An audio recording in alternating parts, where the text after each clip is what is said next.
அனைவருக்கும் வணக்கம். இந்த வீடியோவில் 7ஆம் வகுப்பு முதல் பருவத்தின் 3 பாடங்களை பற்றி பார்க்க போகிறோம். முதல் பாடம் அமுத தமிழ். தமிழின் பெருமைகளை பற்றி இந்த பாடம் ஃபுல்லாக சொல்லியிருப்பாங்க. முதல் பாடலாக இருக்குது எங்கள் தமிழ். இது நாமக்கல் கவிஞர் ராமலிங்கனார் அவர்கள் எழுதியது. இதில் சொல்லப்பட்டிருக்கிறது என்ன அப்படின்னு சொல்லி பார்த்தோன்னா, அருள்நெறி அறிவை தரும். அது மாதிரி அதான் வந்து தமிழோட குரல்னு சொல்லியிருக்காங்க. ஸோ பொருள் தர்றதுக்காக யாரையும் புகழாது, அப்படி தன்னை பற்றி புகழாதவங்களையும் அது இகழாது. நெக்ஸ்ட், கொல்லா விரதம் குறியாக. ஸோ அதனுடைய தமிழின் குறிக்கோள் என்னென்னா கொல்லாத விரதம், அதாவது அகிம்சை, பொய்யாத நெறி தான் அதனுடைய கொள்கை. எல்லா மனிதரும் இன்புற்று இருக்கிறதுக்கான அன்பு அறம் இதுதான். அன்பையும் அறனையும் ஊக்கப்படுத்தும், அச்சம் என்பதை போக்கிவிடும், இன்பம் பொழிகிற வானொலி எங்கள் தமிழினும் தேன்மொழி. இந்த பாடலை எழுதியவர் நாமக்கல் கவிஞர் ராமலிங்கனார். சொல்லும் பொருளும் முக்கியம், அதை படிச்சுக்கோங்க. ஊக்கிவிடனா ஊக்கப்படுத்தும், குறியினா குறிக்கோள், விரதம்னா நோன்பு, பொழிகிறனா தருகின்ற. அடுத்த பாடலின் பொருள் நம்ம சொல்லியாச்சு, ரொம்ப எளிமையாக தான் இருக்கும். அடுத்ததான் நூல்வெளியை பொறுத்த வரைக்கும் இந்த பாடலோட ஆசிரியர் நாமக்கல் கவிஞர். ஸோ நாமக்கல் கவிஞர் என்று அழைக்கப்படுவர் யாருன்னு கேட்கலாம். அடுத்து இவரோட பன்முகத்தன்மையை பற்றி சொல்கிறாங்க. தமிழறிஞர், கவிஞர், விடுதலை போராட்ட வீரர். இவர் காந்திய கொள்கை ஃபாலோ பண்ணதுனால இவர் காந்திய கவிஞர் அப்படின்னு சொல்லி அழைக்கிறாங்க. தமிழகத்தின் முதல் அரசவை கவிஞர் இவர் தான். இவருடைய பாடல்கள் மலைக்கல்லன், நாமக்கல் கவிஞர் பாடல்கள், என் கதை, சங்கொலி. ஸோ நாமக்கல் மலை மேலே நின்று சங்கூதி என் கதையை சொன்னார்ன்ற மாதிரி ஞாபகத்தில் வச்சுக்கோங்க. நெக்ஸ்ட்டு அடுத்ததாக கத்தியின்றி அத்தமின்றி யுத்தம் என்று வருகிறது என்னும் பாடல், அதையும் நாமக்கல் கவிஞர் தான் எழுதினார். நெக்ஸ்ட்டு மதிப்பீட நீங்கள் ப்ராக்டிஸ் பண்ணி பார்த்துக்கோங்க. அடுத்து ஒன்றல்ல இரண்டல்ல. ஸோ இந்த பாடலை பொறுத்த வரைக்கும் எழுதினவர் உடுமலை நாராயணகவி இவர்கள். முக்கியமான லைன்ஸை இங்கே நான் குறிப்பிட்டிருக்கேன். ஒன்றல்ல இரண்டல்ல தம்பி சொல்ல ஒப்புமை இல்லாத அற்புதம் தமிழ்நாட்டில். அடுத்து பகைவென்ற திறம்பாடும் பரணி வகை. ஸோ பகைவென்ற பாடுறது பரணி இலக்கியம். பரிபாடல், களமகம், எட்டு தொகை போன்றவை எல்லாமே அமைந்திருக்குது. நெக்ஸ்ட் முல்லைக்கு தேர் கொடுத்தான் வேள்பாரி, வான்முகிலும் முகல் படைத்த உபகாரி, கவி சொல்லுக்கு தலை கொடுத்தான் அருள் மீறி, இந்த வள்ளலாம் குமணன் போல் வாழ்ந்தவர் வரலாறு. அந்த மாதிரி சொல்லுக்காக வந்து தலையே கொடுத்தது யாருன்னா குமணவள்ளல். அவரை பற்றி தமிழோட பெருமைகளை பற்றி இதில் சொல்லியிருக்காங்க ஃபுல் அண்ட் ஃபுல். நெக்ஸ்ட் வந்து படிக்கிறப்ப ரொம்ப எளிமையாக தான் இருக்கும். அடுத்ததா சொல்லும் பொருளும். ஒப்புமைன்றது இணை, அற்புதம், வியப்பு, முகில் அப்படின்னா மேகம், உபகாரி அப்படின்றது வள்ளல். உபகாரினா வள்ளல். இதை பார்த்து வச்சுக்கோங்க. அடுத்ததா இந்த பொருள் எல்லாமே நம்ம அங்கே படித்ததா ரொம்ப எளிமையாக தான் இருக்கும், படிச்சு பாருங்க. நெக்ஸ்ட் நூல்வெளியை பொறுத்த வரைக்கும் இவரை பகுத்தறிவு கவிராயர் அப்படின்னு சொல்லி அழைக்கிறது யாருன்னு சொல்லி கேட்கலாம். உடுமலை நாராயணகவி. இவர் தமிழ் திரைப்பட பாடலாசிரியராகவும் நாடக எழுத்தாளராகவும் இருந்திருக்காரு. தமது பாடல் மூலம் பகுத்தறிவு கருத்துக்களை பரப்பியிருக்காரு. அடுத்ததாக இவரது நாட்டுப்புற இசையின் எளிமையை கையாண்டு கவிதைகள் எழுதியவர். ஸோ இந்த மாதிரி இதை கொடுத்து ஸ்டேட்மெண்ட் மாதிரி கேட்கலாம். ஸோ நாட்டுப்புற இசையின் எளிமையை கையாண்டு கவிதைகள் எழுதியவர். ஸோ இவருடைய ஸ்டேட்மெண்ட் கொடுத்துட்டு இது சரியா பண்ண மாதிரி வந்து கேட்கலாம். நெக்ஸ்ட்டு ஸோ இந்த மதிப்பீடுன்றதை வந்து ப்ராக்டிஸ் பண்ணி பார்த்துக்கோங்க. அடுத்ததாக பேச்சு மொழியும் எழுத்து மொழியும். அடுத்ததாக இந்த படத்தில் பேச்சு மொழியும் எழுத்து மொழியுன்றதை பற்றி பார்க்க போகிறோம். பேச்சு மொழி, மொழி இந்த இடத்துல ஆரம்பத்தில் வந்து மொழி அப்படிங்கிறத பற்றி சொல்லியிருப்பாங்க. தங்களது எண்ணங்களையும் உணர்ச்சிகளையும் வெளிப்படுத்துவதற்காக உருவாக்கப்பட்டது தான் மொழி. அதில் தொடக்க காலத்தில் தனித்தனி குழுக்களாக இருந்தது. அவங்களுக்கு தனித்தனி ஒலி குறியீடுகள் இருந்திருக்கு. பிற்காலத்தில் இதுதான் மொழியாக மாறி இருந்திருக்குது. மொழியின் வடிவங்கள், ஸோ முதல் நிலை, இரண்டாம் நிலைன்னு இதில் ரெண்டு நிலையை பற்றி சொல்லியிருப்பாங்க. பேசுவதும் கேட்பதும் மொழியின் முதல் நிலை, எழுதுவதும் படிப்பதும் மொழியின் இரண்டாம் நிலை. இது ரெண்டு நிலையை பற்றி சொல்லியிருக்காங்க. அடுத்ததா இந்த பேச்சு மொழிக்கும் எழுத்து மொழிக்கும் இருக்கக்கூடிய முக்கியத்துவம் என்னென்ன அதெல்லாம் உள்ளுக்குள்ள ஒன்றா சொல்ல போகிறாங்க. ஸோ பேச்சு மொழின்றது உடனடி பயன்பாடு, நம்ம யோசிச்சதை உடனே சொல்கிறதுக்கு பேச்சு மொழி. இதையே எழுத்து மொழி அப்படிங்கிறது நீண்ட கால பயன்பாடு. அதை நம்ம எழுதி வைக்கிறதுனால அடுத்தடுத்த ஜென்ரேஷனுக்கு அந்த விஷயம் கடத்தப்படுது. தமிழ் மொழியில் பேச்சு எழுத்து இரண்டு வடிவங்களுமே பயன்பாட்டில் இருக்குது. ஏன் இதை சொல்கிறாங்கன்னா, உலகத்தில் இருக்கக்கூடிய பல மொழிகளுக்கு சிலவற்றுக்கு பேச்சு மொழி இருக்குது, சிலவற்றுக்கு எழுத்து வடிவமே கிடையாது. அந்த மாதிரி மொழிகள் இருக்குது. தமிழை பொறுத்த வரைக்கும் பேச்சு மற்றும் எழுத்து இரண்டு வடிவங்களும் பயன்பாட்டில் இருக்குது. பேச்சு மொழியை பொறுத்த வரைக்கும் அதோடைய சிறப்பியல்புகளை இங்கே சொல்லியிருக்காங்க. உணர்வுகளை எளிதாக வெளிப்படுத்தும். அது மட்டும் இல்லாமல் பேசுபவருடைய உடல் மொழி மற்றும் ஒலிப்பதில் ஏற்ற இறக்கம், இது எல்லாமே பேச்சு மொழியோட சிறப்பு கூறுகள். ஒரு ஃப்ளாட்டான பேச்சு இருந்ததுன்னா அதை கேட்குறவங்களுக்கு ஒரு ஈர்ப்பு ஏற்படாது. அடுத்ததாக பேச்சு மொழியில் பொருள் வேறுபாடு. ஸோ பேச்சு மொழியை பொறுத்த வரைக்கும் நமக்கு வந்து பொருள் ஒவ்வொன்றுக்கும் ஒவ்வொரு மாதிரி வந்து மாறும். ஸோ கவனி அப்படிங்கிற சொல்லுக்கு பொருள் ஒரு இடத்துல பேணுதல்னு சொல்லும், இன்னொரு இடத்துல பாதுகாப்பு பொருளை கொடுக்கும். அதை பற்றி இங்கே சொல்லியிருக்காங்க. அடுத்ததாக என்னால் போக முடியாது அப்படிங்கிற ஒரு தொடர். இந்த தொடரை ரெண்டு விதமாக சொல்லலாம். என்னால் போக முடியாது அப்படின்னு சொல்லலாம், என்னால் போக முடியாது அப்படின்னு சொல்லலாம். ஸோ மென்மையாக ஒழிக்கும் போது இயலாமை, ஓங்கி ஒழிக்கும் போது மறுப்பு அப்படிங்கிற ரெண்டு பொருளை கொடுக்குது. அடுத்ததா நான் பறவையை பார்த்தேன் அப்படிங்கிற ஒரு தொடரில் அழுத்தம் கொடுக்கக்கூடிய சொல்லோட பொறுத்து, சொல்லை பொறுத்து பொருள் மாறுபடும். நான் பறவையை பார்த்தேன் அப்படின்னா அதில் யார் பார்த்தான்ற மாதிரி பொருள் வரும். நான் பறவையை பார்த்தேன் அப்படின்னா நீ எதை பார்த்த அப்படிங்கிற கேள்விக்கான பதில். நான் பறவையை பார்த்தேன் அப்படின்றதுக்கு நான் அழுத்தம் கொடுத்தேன்னா பறவையை நீ என்ன பண்ண அப்படிங்கிறதுக்கான கேள்வி. ஸோ இந்த மாதிரி இந்த பேச்சு மொழியில இவ்வளவு ஒரு மாற்றம் அப்படிங்கிறது ஏற்படுறது சொல்றாங்க. ஸோ இதில் அதுக்காக வந்து நன்னூல் நூற்பா சொல்லக்கூடிய ஒரு விஷயத்த சொல்றாங்க. எடுத்தல் படுத்தல் நலிதல் உழப்பில் திரிவும் தத்தமிழ் சிறிதுளவாகும். இதை நான் எப்படி ஞாபகத்தில் வச்சுட்டேன்னா, நல்ல நூலை எடுத்து படிச்சா தூக்கம் வராதுன்ற மாதிரி ஞாபகத்தில் வச்சுக்கிட்டேன். நன்னூல், நல்ல நூலை எடுத்து படிச்சா தூக்கம் வராது அப்படிங்கிற மாதிரி ஞாபகத்தில் வச்சுட்டேன். சிம்பிளா இதோட அதை முடிச்சிட்டேன். அடுத்ததா, பேசுவதும் கேட்கப்படுவதும் உண்மையான மொழி, எழுதுவதும் படிக்கப்படுவதும் அடுத்த நிலையில் இருக்கக்கூடிய மொழி, நினைக்கப்படுவது எண்ணப்படுவது கனவு காண்பது இதெல்லாம் மொழின்னு சொன்னவர் மு வரதராசனார். ஸோ அப்போ நினைக்கப்படுவதை பத்தி சொல்றவர் மு வரதராசனார். மூவா நினைக்க சொல்லி சொல்றார், மொழியை நினைக்க சொல்லி சொல்றவர் மு வரதராசனார். அடுத்த வட்டார மொழி. ஸோ இது வந்து இடத்திற்கு இடம் மாறுபடுவதை வட்டார மொழின்ற சொல்லியிருக்காங்க. இருக்கிறதுன்றத இருக்கு, கீது இந்த மாதிரி சொல்றத சொல்றாங்க. அடுத்து கிளைமொழி. ஒரு மொழி அதிலிருந்து பல்வேறு மொழிகள் பிரிந்து போகிறதான் கிளைமொழின்றாங்க. கன்னடம், தெலுங்கு, மலையாளம் போன்றவை தமிழிலிருந்து பிரிந்து சென்ற கிளைமொழின்னு சொல்லி சொல்றாங்க. அடுத்ததா எழுத்து மொழியை பத்தி சொல்றாங்க. எழுத்து மொழி, அதற்கு வரி வடிவம், பேச்சு மொழிக்கு வரி வடிவம் கொடுக்கறதா எழுத்து மொழி. ஒரு மொழி பல நூற்றாண்டு காலம் நிலை பெறுவதற்கு எழுத்து மொழி தான் உதவும். இதை ஸ்டேட்மெண்ட்டா கேட்கலாம். நம்ம சொல்ற விஷயங்களோட கருத்துக்களை இந்த ஸ்டேட்மெண்ட்டை நம்ம புரிஞ்சு படிக்கிறப்போ தெளிவா இருக்கும். ஸோ எழுத்து மொழினா அதுக்கு கொடுத்துருக்க ஸ்டேட்மெண்ட் இது இப்படி இருக்குமா அப்படின்னு யோசிச்சுட்டாலே அதற்கான ஆன்சர் கரெக்டாக கிடைச்சிடும். முற்காலத்துல அன்னோ காலை இந்த வந்து அண்ணாவை தான் வந்து இந்த மாதிரி வந்து எழுதியிருந்தாங்க. அண்ணாமலை படத்தெல்லாம் பார்த்தீங்கன்னா அப்போ இருந்த ஒரு இதுன்றது மாறுபட்டிருக்கும். ஸோ இதை தான் நம்ம பின்னர் துணைக்கால் போட்டு நம்ம இந்த மாதிரி வந்து மாற்றிக்கிட்டோம். அடுத்தது பேச்சு மொழியும் எழுத்து மொழியும். பேச்சு மொழியை உலக வழக்கு அப்படின்னும் எழுத்து மொழியை இலக்கிய வழக்கு அப்படின்னும் சொல்லுவாங்க. தொல்காப்பியம் இதை என்ன சொல்லுதுன்னு சொல்லி கேட்டிங்கன்னா உலக வழக்கு மற்றும் செய்யுள் வழக்கு அந்த மாதிரி சொல்லுவாங்க. இந்த இலக்கியத்தை தொல்காப்பியம் செய்யுள் வழக்கு அந்த மாதிரி சொல்லுது. பேச்சு மொழிக்கும் எழுத்து மொழிக்கும் சில வேறுபாடுகள் இருக்குன்றாங்க, நிறைய வேறுபாடுகள் இருக்கு. பேச்சு மொழியில சொற்கள் பெரும்பாலும் குறுகி ஒலிக்கும், ஆனா எழுத்து மொழியை பொறுத்த வரைக்கும் சரியா இருக்கும். ஸோ அடுத்து வந்து இங்க குறிப்பிட்ட வருவோம், சொற்கள் முழுமையாக எழுதப்படும். இது இட் மீன்ஸ் நல்லா சாப்பிட்டான், நல்லா சாப்பிட்டான், அதை வந்து நம்ம வந்து நம்ம அதனுடைய உண்மையான மாத்திரை அளவுலாம் வந்து அந்த இடத்துல மாறுது. இதே எழுத்து மொழியில அதை கரெக்டான ஒரு அளவுல நம்ம எழுதுற மாதிரி இருக்கு. நன்றாக சாப்பிட்டான் அப்படிங்கிற மாதிரி. பேச்சு மொழியில உணர்ச்சின்றது சேர்ந்தே வரும், வந்து இந்த மாதிரி பொருட்கள்லாம் வரும். ஆனால் எழுத்து மொழியில இது எல்லாமே கிடையாது. அடுத்த நேரத்தில் இரட்டை வழக்கு அப்படிங்கிற விஷயத்த சொல்லுவாங்க. பேச்சு மொழிக்கும் எழுத்து மொழிக்கும் பெரிய அளவில் வேறுபாடு இருந்தால் அதை இரட்டை வழக்கு அப்படின்னு சொல்றாங்க. ஸோ தமிழ் அப்படிங்கிறதுக்கு இரட்டை மொழி, தமிழ் அப்படிங்கிறது இரட்டை வழக்கு மொழி அப்படிங்கிறத இங்கே நமக்கு வந்து சொல்ல வந்திருக்காங்க அடுத்த லைன்ல. தமிழ் பழங்காலம் முதலே பேச்சு மொழிக்கும் எழுத்து மொழிக்கும் இடையே வேறுபாடு இருந்திருக்கு, அதனால தமிழை இரட்டை வழக்கு மொழி அப்படிங்கிற மாதிரி சொல்றாங்க. நெக்ஸ்ட், ஸோ பேச்சு மொழின்றது உடல் மொழி அதை காட்டிலும் ஏற்றத்தாழ்வு சேர்றதுனால நமக்கு எளிமையா வந்து கருத்தை உணர்த்துது. ஏன்னா ஆரம்ப காலகட்டத்தில் நமக்கு வந்து வெறும் ஒளி மட்டும்தானே இருந்தது. ஸோ அந்த ஒளி தானே அடுத்தது குறியீடுகளா மாறி, ஸோ வந்து சவுண்டு, அதுக்கப்புறம் வந்து வரி வடிவம்ன்றது பின்னாடி வந்தது தானே அப்படின்ற முறையில் தான் இங்கே சொல்லியிருப்பாங்க. அடுத்தது கேட்டல் பேசுதல் என்னும் முதல் நிலையிலேயே குழந்தைகளுக்கு அறிமுகமாகுது. முதல்ல கேட்கறது பேசுறது, அதுக்கப்புறம் தான் படிக்கிறது எழுதுறதெல்லாம் இரண்டாம் நிலையில அறிமுகமாகுதுன்னு சொல்லியிருக்காங்க. அடுத்ததாக இந்த அதில் இருக்கக்கூடிய டிஃப்ரென்ஸ் தான் சொல்லியிருப்பாங்க. இந்த இதில் கேட்குறதுக்குலாம் ஒன்றும் பெருசாக இருக்காது, நம்ம படித்து தெரிஞ்சுக்கிறதுக்கு மட்டும்தான். உலகம் அப்படின்றத உலகம் அந்த மாதிரிலாம் வந்து ஒரு மாறுபாடுன்றது எழுத்து மொழியில் இருக்காது, பேச்சு மொழியில் இருக்கும். தமிழ் இரட்டை வழக்கு மொழி, நம்ம அதை முன்னாடியே சொல்லிட்டோம்.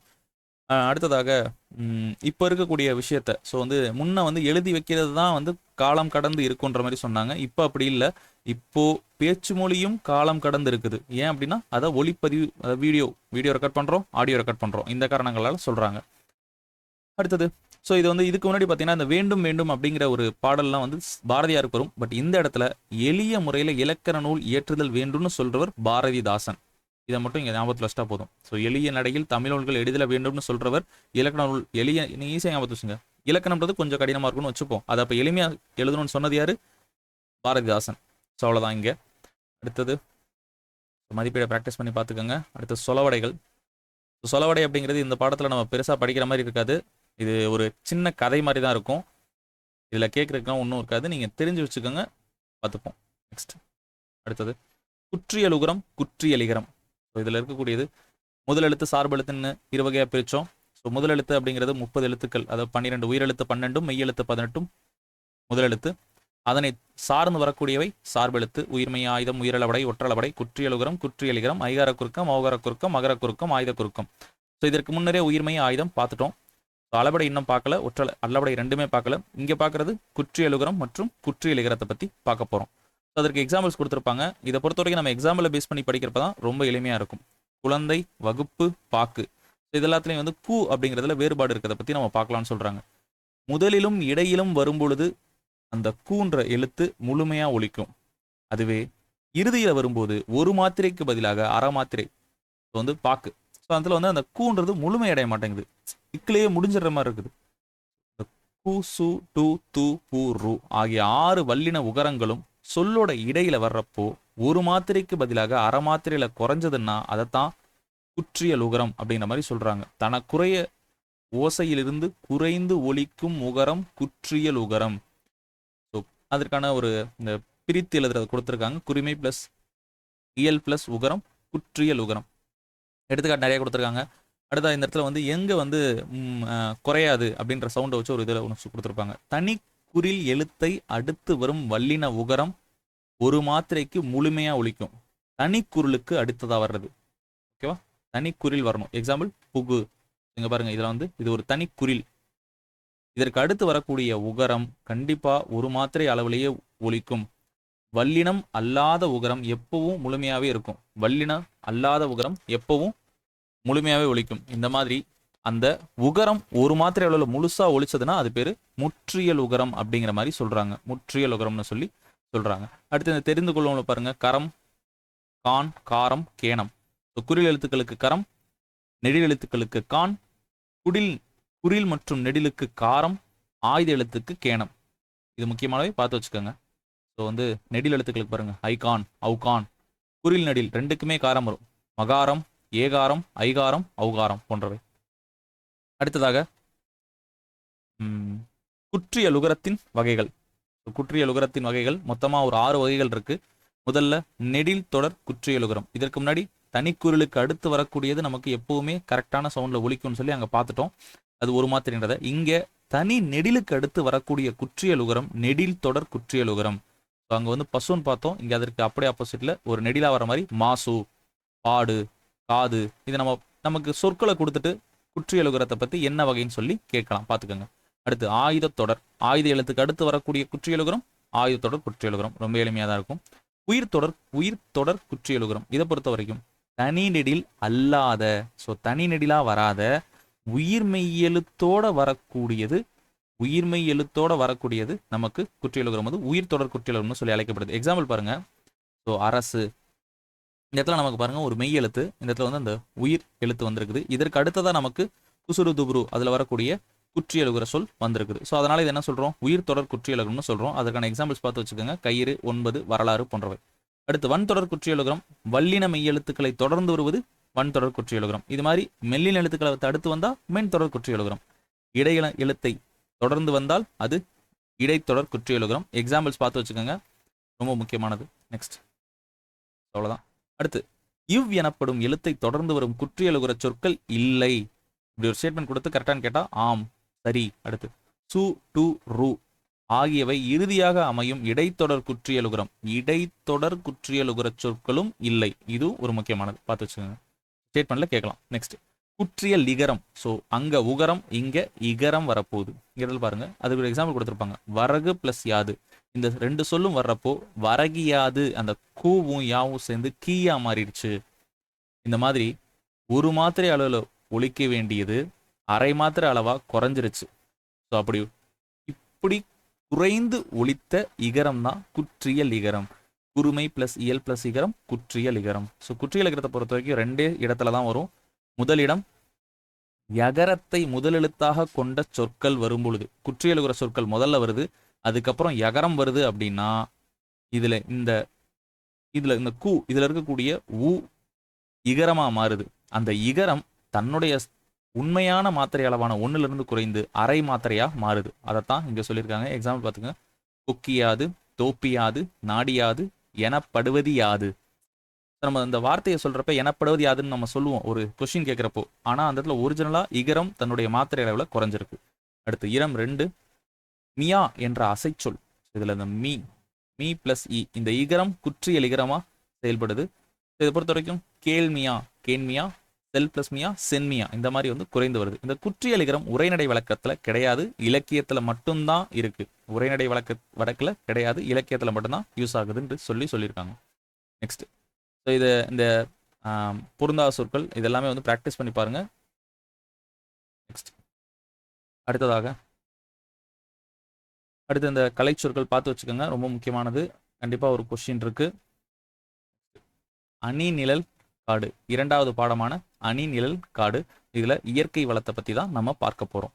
முதல்ல காடு, இதனை எழுதியவர் சுரதா. சுரதா எழுதிய அணி நிழல் காடுல இருக்கக்கூடிய காடுன்றதை பத்தி பார்க்க போறோம். ஃபர்ஸ்ட் வந்து இதுல நம்ம பாடல் ரொம்ப எளிமையாக தான் இருக்கும். கார்த்திகை தீபமான காடெல்லாம் பூத்திருக்கும், காடு பூத்திருக்கும், அதை பார்க்குறப்போ வந்து பார்வை குளிரும். அடுத்து காய் கனி இதெல்லாம் ஈண்டெடுக்கும். நெக்ஸ்ட் வந்து குரங்கு குடியிருக்கும், கொம்பில் கனி பிரிக்கும். கொம்பு அப்படிங்கிறது வந்து மரத்தோட கிளை அந்த மாதிரி. அடுத்து வந்து வழியில் தடை இருக்கும், பச்சை மயில் நடிக்கும், பன்றி கிழங்கெடுக்கும். அந்த காட்டுல என்னென்ன மிருகங்கள் என்னென்ன பண்ணுதுன்னு சொல்லியிருக்காங்க. நச்சரவங்களுக்கும் கிளியே நரியெல்லாம் மூளையிடும். ஸோ அரவம் அப்படின்னா பாம்பு, நச்சு ஸோ வந்து அந்த விஷம் கொண்ட பாம்பு. அடுத்தது அதிமதுர தலையை யானைகள் தின்றபடி புதுநடை போடும்படி. ஸோ அதிமதுரம் அதை சாப்பிட்ட மாதிரி யானைகள் நடபோடும். அடுத்து சிங்கம் புலிக்கரடி சிறுத்தை எல்லாம் எங்கேயும் இருக்கும் அப்படிங்கிற மாதிரி அந்த காட்டை பற்றி சுரதா அவர்கள் அழகாக கொடுத்துருக்கார். ஸோ சொல்லும் பொருளும் ஈன்று தந்து கொம்பு கிளை கழித்திட மகிழ்ந்திட அதிமதுரம், அதிமதுரனா மிகுந்த சுவை. நச்சரவும் விஷமுள்ள பாம்பு, விடமுள்ள பாம்பு தமிழில் சொல்லியிருக்காங்க. விடுதினா தங்குமிடம். நெக்ஸ்ட் பாடலின் பொருள் நம்ம சொல்லியாச்சு. நெக்ஸ்ட் நூல் வெளி. சுரதாவின் இயற்பெயர் ராஜகோபாலன். பாரதிதாசன் மீது பற்று கொண்டதால் தன்னுடைய பெயரை மாற்றிக்கொண்டார் சுரதார். சுப்பு ரத்தின தாசன் என மாற்றிக்கொண்டார். அதோட சுருக்கம் தான் சுரதா. ஓமைகளை பயன்படுத்தி எழுதுனால இவரை ஓமை கவிஞர் அப்படின்னு சொல்லுவாங்க. யாரை ஓமை கவிஞர் சொல்றாங்கன்னு கேட்கலாம். இவருடைய நூல்கள் அமுதும் தேனும் தேன்மலை துறைமுகம். அமுதும் தேனும் தேன்மலை துறைமுகம். நெக்ஸ்ட் அடுத்ததா இந்த பாடல் தேன்மலைன்ற நூல்ல இயற்கை எழில்ன்ற பகுதியிலும் தரப்பட்டிருக்கு. இந்த பாடல் என்ன பாவகை சேர்ந்ததுன்னு கேட்கலாம். கிளிக்கண்ணி பாவகை சேர்ந்தது. கிளியே கிளியே அப்படி வந்துச்சுன்னா அது வந்து கிளிக்கண்ணி பாவகை. நெக்ஸ்ட் ஸோ இந்த காட்டை குறிக்கும் வேறு பெயர்கள் கொடுத்துருக்காங்க, அதெல்லாம் பார்த்துக்கோங்க. அடுத்து நெஞ்சில் உரமின்றி நேர்மை திறமின்றி வஞ்சனை சொல்வாரடி கிளியே வாய்ச்சொல்லில் வீரரடி. இந்த பாடல் கிளிக்கண்ணி வகையில பாடினது பாரதியார் அவர்கள். அப்படியே நிற்கட்டும் அந்த மரம், ராஜமார்த்தாண்டன் அவர் எழுதிய ஒரு அழகான பாடல். ரொம்ப எளிமையாக தான் இருக்கும். அவங்க தாத்தா காலத்துலேருந்து பார்த்த ஒரு மரம். இவருடைய காலத்தில் இப்போ வந்து அது வந்து இடி விழுந்ததுனால விழுந்துருச்சுன்னு சொல்லுவாங்க. அதை கேட்டு இவர் மன கஷ்டத்தோட எழுதின ஒரு பாடல் அப்படின்ற மாதிரி தான் இருக்கும். ரொம்ப அழகாக இருக்கும், படிச்சு பாருங்க. நெக்ஸ்ட் ஸோ பரவசம் அப்படின்னா மகிழ்ச்சி பெருக்கு. துஷ்டி கேட்டல் அப்படிங்கிறதுக்கு பொருள் துக்கம் விசாரிக்கிறது, துக்கம் விசாரித்தல் அதான். ஸோ இந்த பாடலை பொறுத்த வரைக்கும் நூல்வெளி ராஜமார்த்தாண்டர். இவர் கவிஞர், இதழாளர், கவிதை திறனாய்வாளர் அப்படின்னு பன்முகத்திறன் இருக்கு. கொல்லிப்பாவை என்னும் சிற்றிதழை நடத்தினாரு. கொல்லிப்பாவை நடத்தினவர் யாருன்னு கேட்கலாம், ராஜமார்த்தாண்டன். ராஜமார்த்தாண்டன் கவிதைகள்ன்ற நூலுக்காக தமிழ் வளர்ச்சித்துறையின் பரிசை பெற்றவர். அப்புறம் சிறந்த தமிழ் கவிதைகளை பொங்குதேர் வாழ்க்கை அப்படின்ற தலைப்புல நூலாக்கி இருக்கிறார். அடுத்ததாக அப்படியே நிற்கட்டும் அந்த மரம் அப்படிங்கிற நூல்ல இருக்கக்கூடிய கவிதையை கொடுத்திருக்காங்க. இந்த கலாப்ரியா அவருடைய 2 கவிதைகளை, புது கவிதைகளை கொடுத்திருக்காங்க. குழந்தை வரைந்தது பறவைகளை மட்டுமே, வானம் தானாக உருவானது, கொப்புகள் விளக்கி கொத்து கொத்தாய் கருவேலங்காய் பறித்து போடும் மெய்ப்பனை ஒரு நாளும் சிராய்ப்பதில்லை கருவ முட்கள். ரொம்ப எளிமையான ஒரு பாடலாக தான் இருக்கு. கலாப்ரியா எழுதினவர், பார்த்து வச்சுக்கோங்க. விலங்குகள் உலகம். இந்த பாடத்துல முண்டந்துறை புலிகள் காப்பகத்துக்கு போற ஒரு அனுபவத்தை பத்தி இந்த பாடத்துல ஒரு கதை மாதிரி கொடுத்துருப்பாங்க. மனிதனின் முதல் இருப்பிடம் காடுதான். அதுக்கப்புறம் தான் நாம தான் திருத்தி இந்த மாதிரி நகரமாக்கி அந்த மாதிரி விஷயத்தெல்லாம் போன ஒரு 6ஆம் வகுப்பு பாடத்திலேயே பார்த்தோம். இதுல இந்த முக்கியமான தகவல்களை மட்டும் பார்த்தலாம். தமிழ்நாட்டின் 2வது மிகப்பெரிய காப்பகம் இந்த களக்காடு முண்டந்துறை காப்பகம். 895 சதுர கிலோமீட்டர் பரப்பளவு கொண்டது. அடுத்ததாக ஒவ்வொரு சில விலங்குகளை பத்தி இதில் நம்ம பார்க்க போறோம். ஸோ யானையோட 2 வகைகள், ஆசிய யானை, ஆப்பிரிக்க யானை. ஆசிய யானைக்கு ஆண் யானைக்கு தந்தம் இருக்கும், பெண் யானைக்கு தந்தம் இருக்காது. ஆப்பிரிக்க யானையில 2க்குமே தந்தம் இருக்கும். அது இல்லாமல் உயரம், நிறம், நகம் போன்றவற்றிலையும் வேறுபாடு இருக்கும்னு சொல்றாங்க. இந்த கூட்டத்துக்கு, ஸோ யானை கூட்டத்துக்கு பெண் யானை தான் தலைமை தாங்கும். யானைகளுக்கு பொறுத்த வரைக்கும் இடம்பெயர்ந்து கொண்டே இருக்கும். நாள் ஒன்றுக்கு 250 கிலோ புல் இலைத்தலைகளை உணவு உட்கொள்ளும். குடிக்கிறதுக்கு 65 லிட்டர் தண்ணி தேவைப்படும். நெக்ஸ்ட் இதை பொறுத்த வரைக்கும் நினைவாற்றல் அதிகமாக கொண்ட விலங்கு, பாசம் நிறைந்ததும் கூட. அடுத்ததாக அது தொடர்பாக சில கதைகள்லாம் கொடுத்துருப்பாங்க. யானை வந்து ஏன் தாக்குதுன்னு சொல்றப்போ அதோட வழியில போனா அது தாக்கத்தான் செய்யும். ஓகேங்களா? நெக்ஸ்ட் அடுத்து வந்து பார்த்தோம்னா கரடியை பற்றி சொல்கிறாங்க. ஒரு அனைத்துண்ணி. இதை பொறுத்த வரைக்கும் கரையான் மிகவும் பிடித்த உணவு. அடுத்து இந்த பாக்ஸில் பாருங்கள், தமிழ்நாட்டின் வனக்கல்லூரி அமைந்துள்ள இடம் மேட்டுப்பாளையம், கோயம்புத்தூர் மாவட்டத்தில் கூடிய மேட்டுப்பாளையம். கோயம்புத்தூரில் இருக்கக்கூடிய தமிழ்நாடு வேளாண்மை பல்கலைக்கழகத்தில் இளநிலை வனவியல் மற்றும் முதுநிலை வனவியல் படிப்புகள் இருக்குன்னு சொல்லி இங்கே ஒரு டேட்டா கொடுத்துருக்காங்க. அடுத்ததாக, நன்கு வளர்ந்த கரடி 160 கிலோ எடை வரை இருக்கும் இப்படின்ற மாதிரி ஒரு டேட்டா ஒன்று கொடுத்துருக்காங்க. அடுத்ததாக புலியை பற்றி சொல்ல வராங்க. புலிகள் தனித்து வாழும் இயல்புடவை. அதனுடைய எல்லைக்குள்ளார ஒரு புலி இருந்ததுன்னா அதோட எல்லையில் அது மட்டும்தான் இருக்கும். இந்த கருவுற்ற புலி 90 நாட்களில் 2லேருந்து 3 குட்டி ஈனும். 2 வருஷம் வரைக்கும் வளர்க்கும். அதுக்கப்புறமேட்டு அதனை வேட்டையாடுறதை கற்றுக்கிட்ட அப்புறமேட்டு விட்டுரும். புலிதான் காட்டின் வளத்தை குறிக்கக்கூடிய குறியீடு. இதனை பண்புள்ள விலங்கு அப்படின்னு சொல்லிட்டு நம்ம சொல்லலாம். ஏன் அப்படின்னா அது ஒரு விலங்கு வேட்டையாடிச்சுன்னா அதுக்கப்புறம் அது வேட்டையாடாது. அடுத்தது காட்டுக்கு சிங்கம். ஸோ காட்டுக்கு அரசன், சிங்கத்தை பற்றி இங்கே சொல்ல வராங்க. ஸோ உலகத்தில் ஆசிய சிங்கம், ஆப்பிரிக்க சிங்கம்னு சொல்லி 2 இருக்குது. இந்தியாவில் குஜராத்தில் இருக்கக்கூடிய கிர் சரணாலயத்தில் மட்டும்தான் ஆசிய சிங்கம் இருக்குது. ஸோ பல்வேறு விஷயங்களில் நீளம், உயரம், பருமன், எடை, பலம், வேட்டைத்திறன் எல்லாத்துலேயும் சிங்கத்தை விட புலி தான் உயர்ந்தது. அதனால விஞ்ஞானிகள் புலியை காட்டுக்கு அரசன் அப்படிங்கிற மாதிரி சொல்கிறாங்கன்னு சொல்கிறாங்க. ஆதினி. அந்த ஆதினி இருப்பின்ற புள்ளிமான்கள். இந்த 3 விதமான மான்கள், இங்கே பல்வேறு மான்கள் இருந்தாலும் சில இதில் சில மான்களை பற்றி குறிப்பிட்டிருக்காங்க. சருகுமான், மிலாமான், வெளிமான் போன்ற பல்வேறு வகையான மான்கள் இருக்குன்னு சொல்லி இங்கே சொல்லியிருப்பாங்க. ஸோ இந்த இடத்துல இந்த 3 மட்டும் தான் கொடுத்தாங்க. இந்த 3 மட்டும் கிடையாது, இன்னும் பல்வேறு வகை மான்கள் இருக்குது. நம்ம புத்தகத்தில் இந்த 3 பற்றி இந்த மாதிரி நிறையா இருக்குன்னு சொல்லியிருக்காங்க. அவ்வளோதான். அடுத்து இந்திய வனமகன் ஜாதவ் பயாங், அவரை பற்றி நம்ம இங்கே பார்க்க போகிறோம்.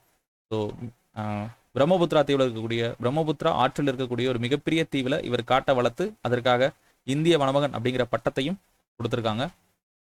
நெக்ஸ்ட், ஸோ இவருடைய கதையை பற்றி சொல்லியிருப்பாங்க. 1979 வெள்ளம் ஏற்பட்டப்போ அந்த பெரிய தீவில் பாம்புகள்லாம் இறந்துருக்கும். அதற்கான காரணத்தை கேட்டு அந்த காட்டில் அந்த தீவில் மரத்தை வளர்க்கணும்னு சொல்லி நிறைய முயற்சி பண்ணுறாரு. அங்கே இருக்குது மணல், அந்த மணலில் எதுவுமே வளர்ந்துராது. அப்புறமா இவர் என்ன பண்ணுறாருன்னா மூங்கில் அதை கொண்டு போய் வளர்க்குறாரு. அடுத்ததாக அந்த காட்டோடைய அந்த தீவினுடைய தன்மையை மாற்றுறதுக்காக கட்டெரும்புகளை கொண்டு போய் விட்டுருக்காரு. மண்புழுவையும் கட்டெரும்பையும் விட்டு அதுக்கப்புறம் கொஞ்சம் கொஞ்சமாக சின்ன சின்னதாக புற்கள் எல்லாம் வளர ஆரம்பிச்சிருக்கு. அதுக்கப்புறம் இவர் சாப்பிட்ட அந்த உணவு வகைகள், ஸோ பயிர் எல்லாத்தையும் போடுறாங்க. அடுத்ததாக சாணம், கழிவுகள் எல்லாத்தையும் அதில் போடுறாங்க.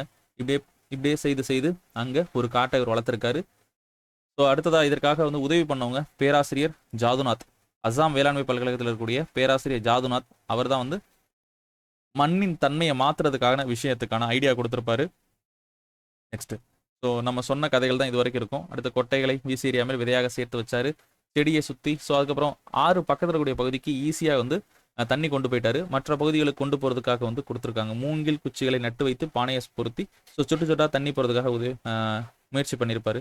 அப்புறம் கொஞ்சம் கொஞ்சமாக விலங்குகள் வர ஆரம்பிச்சு கடைசியாக காட்டின் வளம் என்ற குறிக்கப்பட்ட புலிகளும் தங்க தொடங்குச்சு அப்படிங்கிற விஷயத்த சொல்லியிருக்காங்க. இங்கே தெரிந்து கொள்வோம்ல, 2012ஆம் ஆண்டு ஜாதவ் பயாங்குக்கு இந்திய வனமகன்ற பட்டத்தை கொடுத்ததை பற்றி சொல்லியிருக்காங்க. 2015 இந்திய அரசு பத்மஸ்ரீ விருதை வழங்கியுள்ளதுன்னு சொல்லியிருக்காங்க. அப்புறம் கவுஹாத்தி பல்கலைக்கழகம், அசாமில் இருக்கக்கூடிய கவுஹாத்தி பல்கலைக்கழகம் மதிப்புறு முனைவர் பட்டத்தை கொடுத்துருக்கதா சொல்றாங்க. புலி வந்ததுக்கு அப்புறமேட்டு தான் உணவுச் சங்கிலின்றது நிறைவடைந்தது. அடுத்தது, மற்றவர்களுக்கு எப்படி இது தெரிஞ்சதுன்னு சொல்லி ஒரு 2 டேட்டா கொடுத்துருப்பாங்க. ஜிட்டு கொலிட்டா அப்படிங்கிற வனவிலங்கு ஆர்வலர் இந்த விஷயத்தை கேள்விப்பட்டு அவர் அந்த தகவலை சொல்லியிருக்காரு. அடுத்ததாக டைம்ஸ் ஆஃப் இந்தியாவில் இவருடைய இந்த காடு பற்றின தகவல்கள் வந்திருக்குது. ஸோ இப்படி தான் கொஞ்சம் கொஞ்சமாக இது வெளியே தெரிய ஆரம்பிச்சிருக்கு. அவ்வளோதான். ஸோ ஜாதவ் பயாங்கை பற்றி சொல்லப்பட்ட தகவல்கள் இவ்வளோதான். 4 வகை குறுக்கங்கள். ஸோ அந்த சார்பெழுத்தில் இருக்கக்கூடிய ஒரு 4 தலைப்புகளை இங்கே நம்ம பார்க்க போகிறோம். ஸோ ஒவ்வொரு எழுத்துக்கும் உரிய கால அளவிற்கு மாத்திரை இருக்குது.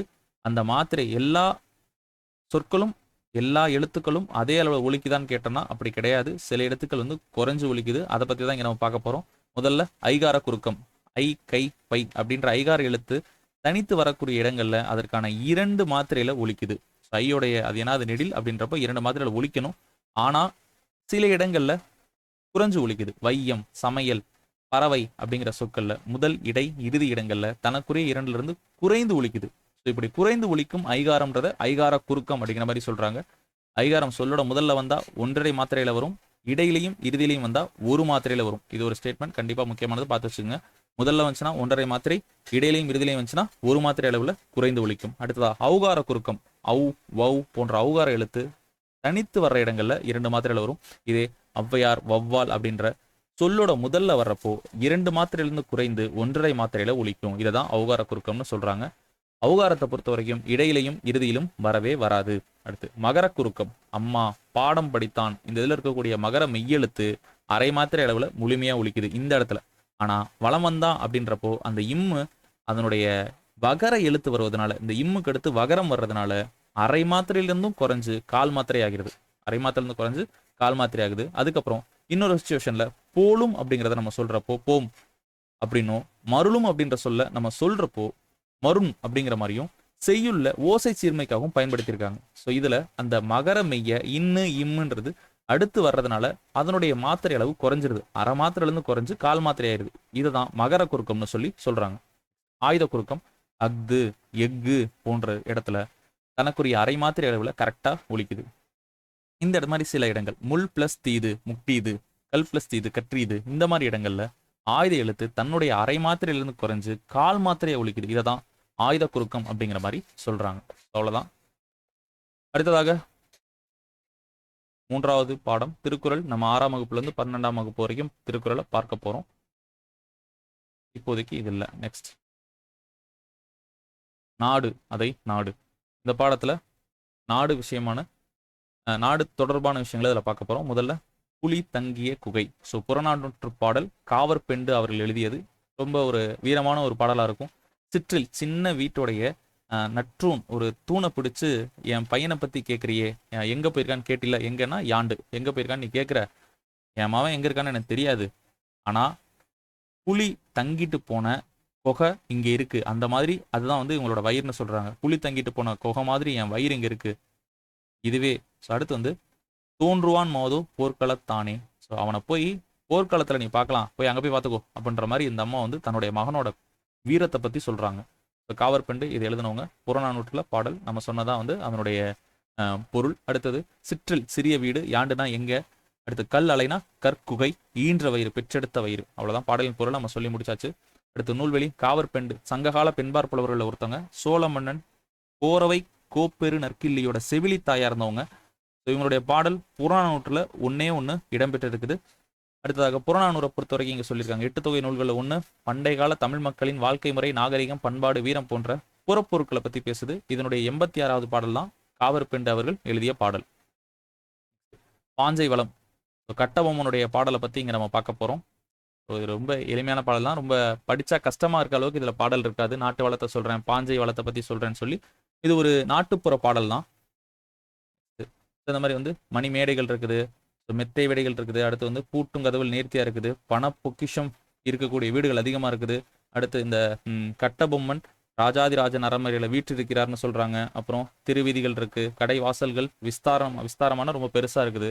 அப்புறம் வாரண சோலை உருபுறமும் பரி வளரும் சாலை உருவம், அதாவது யானை அதனை வச்சிருக்க இடம், அப்புறம் குதிரைகளை வச்சிருக்கக்கூடிய இடம், தோரண மேடை ஒரு பக்கம் இருக்கு, சொக்கட்டாஞ்செறியல் ஒரு பக்கம் இருக்கு. இந்த மாதிரி வந்து நிறைய விஷயங்களை சொல்லியிருக்காங்க. அடுத்ததா இந்த இடத்துல அந்த பாஞ்சை நாட்டில் வந்து விலங்குகளை பற்றி சில விஷயம் கொடுத்துருப்பாங்க. அது ரொம்ப அழகாக இருக்கும். ஸோ வந்து முயலை நாய் விரட்டிடும், முயலும் நாயை விரட்டிடும். ஸோ முயலே நாயை விரட்டுதுன்ற மாதிரி சொல்லியிருக்காங்க. அடுத்தது பசுவும் புலியும் ஒரே துறையில் ஒரே படித்துறையில் பால் குடிக்கும், தண்ணீர் தான் குடிக்கும். ஓகேவா, வந்து தண்ணீரை குடிக்கின்றாங்க. அடுத்தது பாலை காக்கா குடிக்காது. ஸோ கட்டபொம்மன் அவருடைய பேர் சொன்னால் சக்கம்மா தேவி வரம் தருவாள் அப்படிங்கிற மாதிரி சொல்றாங்க. ஏன்னா சக்கம்மா தேவி சக்கம்மா தேவின்வாங்க. ஸோ இது வந்து கட்டபொம்மு அவங்களுடைய குலதெய்வம் அப்படிங்கிற மாதிரி வந்து சொல்றாங்க. நெக்ஸ்ட் சொல்லும் பொருளும் சூரன் வீரன், பொக்கிசம் செல்வம், சாஸ்தி மிகுதி, விஸ்தாரம் பெரும்பரப்பு, வாரணம் யானை, பரி குதிரை, சிங்காரம் அழகு, கமுகு பாக்கு. நெக்ஸ்ட் ஸோ இதுல பாடல் பொருள் ரொம்ப எளிமையாக தான் இருக்கும், பார்த்துக்கோங்க. ஸோ இந்த சொக்கட்டாஞ்செறியல் அப்படின்னா தாயம் ஆடுவதற்கான இடம். அடுத்த நூல்வெளி. இதை நான் வானமாமலை தொகுத்து வெளியிட்டுள்ள வீரபாண்டிய கட்டபொம்மு கதைப்பாடல்ன்ற நூல்ல இருந்து வெளியிட்டிருக்காங்கன்னு சொல்லி சொல்றாங்க. அடுத்ததாக தேசியம் காத்த செம்மல் பசும்பொன் முத்துராமலிங்க தேவர். இவரை பொறுத்த வரைக்கும் யார் என்னென்ன சொல்லியிருக்காங்கன்ற மாதிரி பார்க்கலாம். ஃபர்ஸ்ட் வந்து சுத்த தியாகி என்று அழைக்கப்பட்டவர் ஸோ நம்ம பசும்பொன் முத்துராமலிங்க தேவர். அவரை அவ்வாறு அழைத்தவர் தந்தை பெரியார் அவர்கள். அடுத்தது இவருடைய இளமை கால பற்றி சொல்றாங்க. 1908ஆம் ஆண்டு அக்டோபர் 30ஆம் நாள் ராமநாதபுரத்தில் கூடிய பசுமன்ற ஊர்ல பிறந்தார். அவருடைய பெற்றோரை பத்தி சொல்லியிருக்காங்க, உக்கிரபாண்டி தேவர் மற்றும் இந்திராணி அம்மையார். அடுத்ததாக இஸ்லாமிய தாய் ஒருவரால் பாலூட்டி வளர்க்கப்பட்டார். அப்புறம் தன்னுடைய தொடக்க கல்வியை பயின்ற இடம் கமுதி மற்றும் உயர்நிலை கல்வியை மதுரை பசுமலை பள்ளியிலையும் ராமநாதபுரத்திலையும் படித்தார். அடுத்ததாக ராமநாதபுரத்தில் படிச்சுட்டு இருந்தவர் பிளேக் நோய் தாக்கியதால இவர் படிப்பு அதுக்கு மேலே வந்து நின்றுச்சு. அதுக்கப்புறம் தானாகவே நூல்களை படித்து அறிவை வளர்த்து கொண்டார். அடுத்ததா இவர் வந்து தமிழ் ஆங்கிலம் ஆகிய இருமொழிகளிலும் சொற்பொழிவாற்றும் திறன் பெற்றிருந்தார்.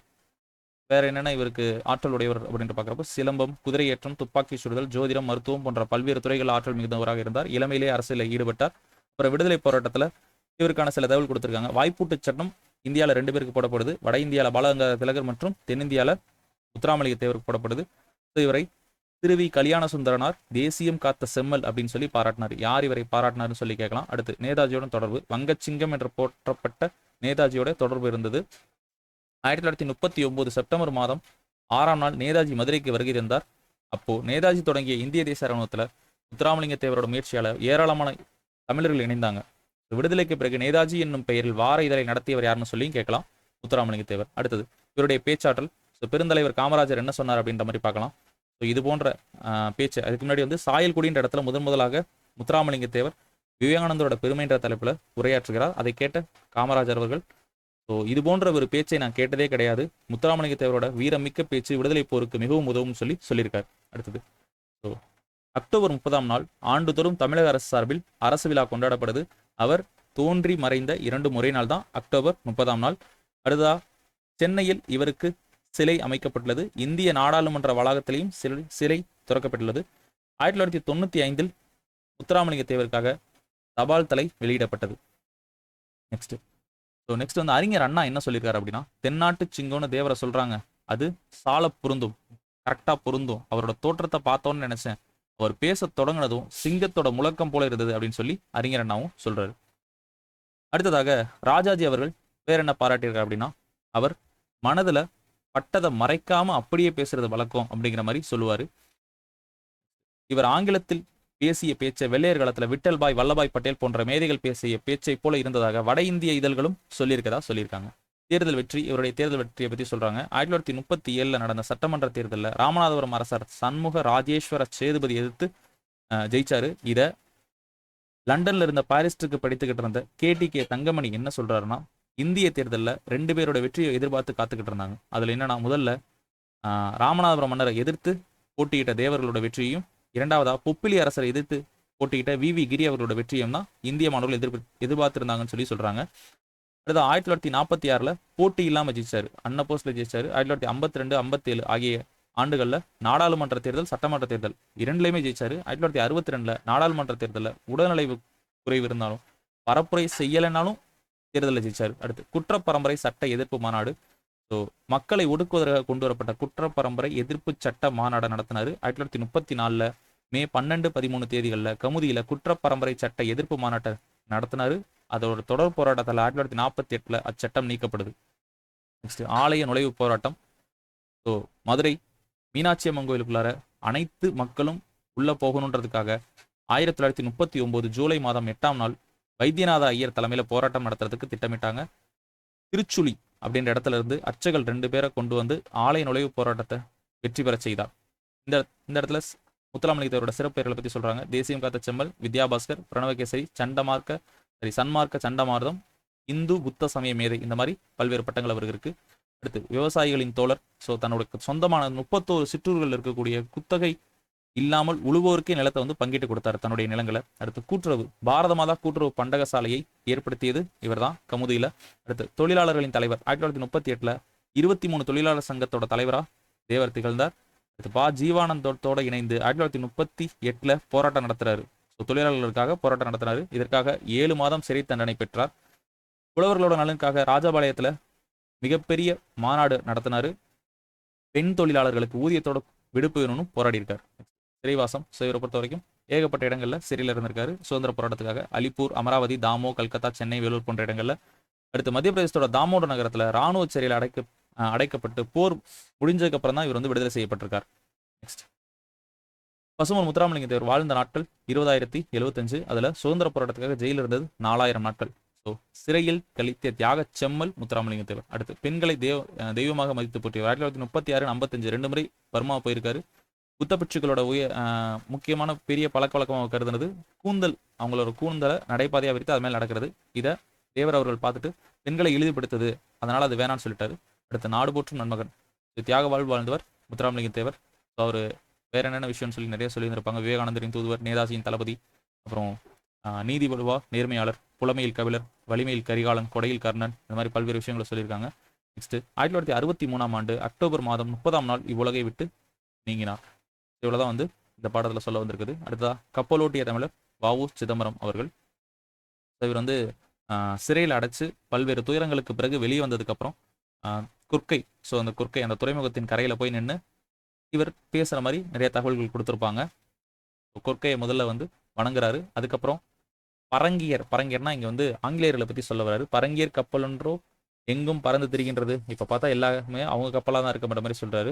அடுத்து வசையொலிய வாழ்வாரே வாழ்வார் என்ற வள்ளுவரின் வாய்மொழியை மறக்கக்கூடாது அப்படின்ற மாதிரியும். அடுத்தா சுதேச கப்பல் கம்பெனி தொடங்கின விஷயத்தை பற்றி சொல்லியிருக்காரு. பழங்கால பாண்டியர்கள் மதுரை மாநகரில் தமிழ்ச்சங்கம் அமைத்து பாடின மாதிரி, ஸோ தமிழ்ச்சங்க அமைச்சிருந்த மாதிரி இப்போ பாண்டித்துறையார் அப்படிங்கிற ஒரு தமிழ்ச்சங்கம், மதுரையோட தமிழ்ச்சங்கத்தை கூட்டியிருப்பாரு. ஸோ அவர் தான் அக்கம்பெனியோட தலைவராக இருந்திருப்பாரு. அவர்கிட்ட இவர் வேலை பார்த்துருப்பாரு. அடுத்ததா இவங்க சுதேச கப்பலை வாங்கி கொழும்புக்கு புறப்பட்டது. அதுக்கப்புறம் என்னாச்சுன்னா ஆங்கிலேயர்களுடைய அடக்குமுறை காரணமாக இவர் வந்து என்ன பண்ணுறாரு, இவரை தங்களோட இணைச்சிக்க ட்ரை பண்ணுறாங்க. அதெல்லாம் நடக்கலை. அதுக்கப்புறம் என்ன ஆகுதுன்னா இவங்களே வந்து காசு அவங்களுக்கு ஆங்கிலேயர்கள் போனால் கூட பரவாயில்லன்னு சொல்லி இவங்கள ஈஸியாக வந்து ஒடுக்கிட்டாங்க. ஏன் அப்படின்னா அவங்கள்ட்ட அதிகாரம் இருந்துச்சு அப்படின்ற காரணத்தினால. வந்தே மாதரம் அப்படின்ற சுதேச மந்திரம் வங்க நாட்டில் பிறந்தது. அதை வந்து பாரத நாடு போற்றும் பாலகங்காதர திலகர், ஸோ வடநாட்டில் மார்த்தட்டி நின்றவர், சுதந்திரம் எனது பிறப்புரிமை அதை அடைந்தே தீர்வன் அப்படின்னு சொன்னவர் மராட்டிய வீரர், அவர் தான் வந்து பாலகங்காதர திலகர். வந்தே மாதரம் நமக்கு வங்காளத்துலேருந்து வந்தது அப்படின்ற மாதிரி 2 விஷயம் சொல்கிறாங்க. தென்னாட்டில் வந்தவர் பாரதியாரை பற்றி சொல்கிறாங்க. இந்த பாக்ஸில் சிதம்பரநாதனோட பிரசங்கத்தையும் பாரதியாரோட பாட்டையும் கேட்டால் செத்த பிணம் கூட உயிர் பெற்று எழும் அப்படிங்கிற மாதிரி சொல்லியிருப்பாங்க. அடிமைப்பட்ட நாடு 5 நிமிஷத்தில் விடுதலை பெறும்னு சொல்லி சொன்னவர் நீதிபதி பின்ஹே. இவங்களுக்கு இது யாருன்னா சிதம்பரனாருக்கு இரட்டை ஆயுள் தண்டனை வழங்கியவர். நெக்ஸ்ட், ஸோ பாரதியார் கூறிய விஷயங்களை இங்கே சில விஷயம் கொடுத்துருப்பாங்க. அதுக்கடுத்ததா ஸோ இவரை ஜெயிலில் வச்சிருந்ததை பற்றி சொல்கிறாங்க. கோவை சிறையிலும் கண்ணனூர் சிறையிலையும் கொடும்பணி செய்தார். ஏன்னா அங்கே வந்து இந்த செக்கில் இழுக்க வச்சாங்க இவரை வச்சு. அடுத்தா தொல்காப்பியத்தை, இவர் வந்து அந்த ஜெயிலில் இருந்தப்போ என்னென்ன விஷயங்கள் பண்ணாருன்னு சொல்கிறாங்க. தொல்காப்பியத்தை படித்து தொல்லையெல்லாம் மறக்கிறாரு. இன்னலை படித்து இன்னலையெல்லாம் மறக்கிறாரு. ஆலன் இவர் ஆங்கிலத்தில் எழுதிய நூலை மனம் போல் வாழ்வு அப்படிங்கிற மொழியா தமிழில் மொழிபெயர்த்திருக்கிறார். அடுத்து மெய்யறிவு மெய்யறம் என்ற சிறு நூல்களை இயற்றி இருக்கிறார். அதுக்கப்புறம் இங்கே வந்து பாய காண்பது சுதந்திர வெள்ளம், பணியை காண்பது வெள்ளையர் உள்ளம் அப்படின்னு பாடக்கூடிய நாள் எந்த நாளும் சொல்லி கேட்டிருப்பாரு. நெக்ஸ்ட், இதை எழுதினவர் யாருன்னா ராபி சேது பிள்ளை. ஸோ இவர் வந்து தமிழறிஞர், எழுத்தாளர், வழக்குரைஞர், மேடை பேச்சாளர், பன்முகத்திறன், சொல்லின் செல்வர் அப்படின்னு சொல்லி அழைக்கப்படுறார் ராபி சேது அவர்கள். ஏன் அப்படின்னா வந்து செய்யலுக்குரிய எதுகை முனைகளை உரைநடைக்குள்ள கொண்டு வந்தார். தமிழின்பம் அப்படிங்கிற நூல் இந்திய அரசனுடைய சாகித்ய அகாதமி விருது பெற்றது. அடுத்ததா ஆற்றங்கரையிலே கடற்கரையிலே தமிழர் தமிழகம் ஊரும் பெரும் மேடை பேச்சு போன்ற பல்வேறு நூல்கள் எழுதியிருக்காரு. ஸோ ஆற்றங்கரையிலும் கடற்கரையிலையும் தமிழகத்தை பற்றி பேசி விருந்து போட்டாங்கன்ற மாதிரி ஞாபகத்தில் வச்சுக்கலாம். அவ்வளோதான். ஸோ இந்த வ.உ.சியை பற்றி பேசுறது கடற்கரையிலே அப்படின்ற நூலில் சொல்லியிருக்காங்கன்னு சொல்கிறாங்க. அடுத்து வழக்கு. ஸோ வழக்கு அப்படிங்கிறப்போ இங்கே வந்து 2 வழக்கு இருக்குது. ஸோ வந்து இயல்பு வழக்கு, தகுதி வழக்கு. ஸோ பேச்சிலும் எழுத்திலும் சொற்களை பயன்படுத்தும் முறை வழக்குன்றாங்க. இயல்பு வழக்கு, தகுதி வழக்குன்னு 2 வழக்கு இருக்குது. இயல்பு வழக்கு அப்படிங்கிறது ஃபர்ஸ்ட் வந்து இலக்கணமுடையது, இலக்கண போலி, மருவு அப்படிங்கிற மாதிரி 3 இதில் பிரிக்கிறாங்க. இயல்பான சொற்களால் வர்றது இயல்பு வழக்கு. முதல்ல இலக்கணமுடையது, இலக்கண விதிகளோட வர்றது இலக்கணமுடையது. நிலம், மரம், வான், எழுது இதெல்லாம் எக்ஸாம்பிள் கொடுத்துருக்காங்க. அடுத்த இலக்கண போலி. ஸோ இது வந்து இதுக்கு இன்னொரு பேர் இருக்குது, முன் பின்னாக தொக்கத்தோழி. அதாவது முன்னாடி வர வேண்டியதை பின்னாடியும் பின்னாடி வர வேண்டியதை முன்னாடியும் மாற்றி சொல்கிறதான் இலக்கண போல். அதன் அடிப்படையில் பாருங்கள், கிளை நுனி. ஸோ நுனிக்கிளை அப்படிங்கிறது கிளை நுனி அப்படிங்கிறத நமக்கு நுனிக்கிளை அப்படின்னு சொல்லி சொல்கிறாங்க. ஸோ இலக்கண முறைப்படி இல்லைன்னாலும் இதை நம்ம ஏற்றுக்கிறோம். இல் முன் அப்படின்னு சொல்லணும், அதை முன்றில்னு சொல்லி சொல்கிறாங்க. அடுத்து வாயில் அப்படிங்கிறது வாசலா மாறி இருக்கிறத நமக்கு சொல்லியிருக்காங்க. அடுத்தது வாயில் அப்படின்றது அப்படியே மாறி வாசலா வந்தது என்னன்னு சொல்கிறாங்கன்னா மருவு அப்படிங்கிறதுல சொல்கிறாங்க. மருவு ஏன்னா வாயில் இல்வாய் அப்படிங்கிறது வாயிலா மாறிடுச்சு, அதை வாசல்னு மாறினது மருவு. அடுத்து முன்பின்னாக மாறின விஷயங்களை சொல்லியிருக்காங்க. புறநகர், கால்வாய், தசை, சதை தான் தசை, அப்புறம் கடைக்கண். நெக்ஸ்ட் மருவு. ஸோ முழுமையான வடிவத்தில் பயன்படுத்தாம அதை சுருக்கி வேற மாதிரி பயன்படுத்துறது. தஞ்சாவூர் தஞ்சை, திருநெல்வேலி நெல்லை அந்த மாதிரி சொல்றது. கோவை, குடந்தை, எந்தை, போது, சோனாடு, புதுகை இந்த மாதிரி விஷயம்லாம் சொல்றது. அடுத்து தகுதி வழக்கு. சொல்ல தகுதியற்ற சொற்களை தகுதியான வேறு சொற்களால் சொல்றது தகுதி வழக்கு. 3 விதம் இருக்கு. இடக்கரடக்கல், மங்களம், குழு, குறி. இடக்கரடக்கல்னா வெளிப்படையாக சொல்ல தகாத சொற்களை வேற சொற்களால் சொல்றது. கால் கழுவிட்டு வந்தேன், பொண்ணுக்கு போயிட்டு வந்தேன், குழந்தை வெளியே போயிடுச்சு, இதெல்லாம் சொல்றது வந்து சொல்லத்தகாத சொற்களை ஒரு பொது இடத்துல அந்த மாதிரி சொல்ல முடியாதுன்றப்போ அதை வேற ஒரு வார்த்தைகளை சொல்றாங்க. மங்களம் அப்படிங்கிறது ஸோ வந்து மங்களம் இல்லாத சொல். ஸோ மங்களம் இல்லாதனா ஒரு இடத்துல வந்து இந்த மாதிரி ஒரு சொல்ல ஒரு சொன்னால் அது ஒரு அவசகுணமாக சொல்லப்படக்கூடிய சொற்களை நம்ம வேற மாதிரி சொல்கிறாங்க. ஸோ செத்தார் அப்படின்னு செத்து போயிட்டார் அப்படின்னு சொல்றதுக்கு பதிலாக துஞ்சினார் அப்படின்னு சொல்கிறாங்க. இந்த காலத்தில் இயற்கை எய்தினார் அப்படின்ற மாதிரி சொல்கிறாங்க. ஸோ இதற்காக வந்து பண்டைய காலத்தில் யூஸ் பண்ண சில விஷயங்களை சொல்லியிருக்காங்க. ஓலைனா துறைமுகம்னு சொல்லியிருக்காங்க. கருப்பாடுன்றதை வெள்ளாடுன்னு சொல்லியிருக்காங்க. விளக்கை குளிரவை, சூர்காடுன்றதை நன்காடுன்னு சொல்லியிருக்காங்க. அடுத்து குழுவுக்குறி.